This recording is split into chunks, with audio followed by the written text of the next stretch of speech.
It sounds a little boring for like fans and stuff, but it's internal process.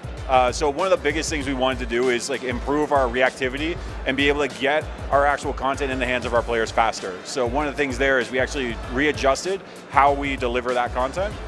We did some trials of it in year 8, where we saw like Grim getting part 1, part 2 update, and even Tubero just before the SI doing like tuning on him right out of the gate.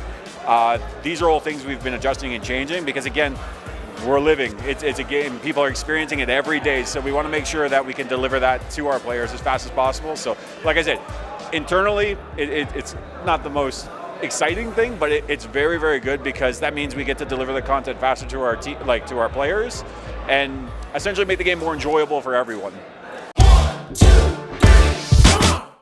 Well, ultimately, it's that struggle that you see where it's like every time we make a move, they make a move. And I think that's the hardest part is because you just kind of want to get this out of the game as fast as possible because we want to play the game. We want to experience what it's meant to be.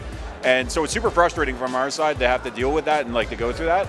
But I think the enhancements we're seeing with QB are a huge one, especially like on the PC side of things, where the fact that we knocked a bunch of cheat makers out of business with it is awesome because that means we're taking a fight to them.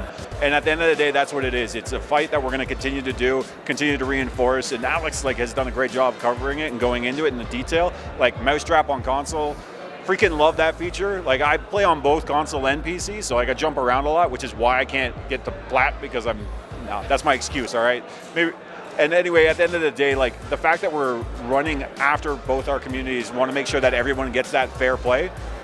I think it's incredible. Like the work we're doing is just, it's literally bleeding edge, especially when it comes to mousetrap. It should be equal. So in our books, the reality is that we have players on a bunch of different platforms, and that experience, the core competition of what is Siege, needs to be present on those platforms.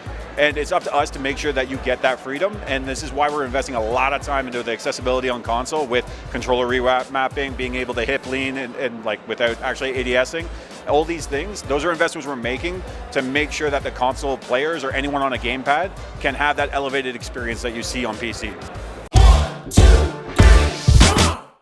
Okay, so the details of matchmaking are a little out of scope of what I actually look at. Like I mentioned Christopher Budgeon, he's the live content director and he actually handles all that stuff in playlists and he goes into it like a really, really deep level.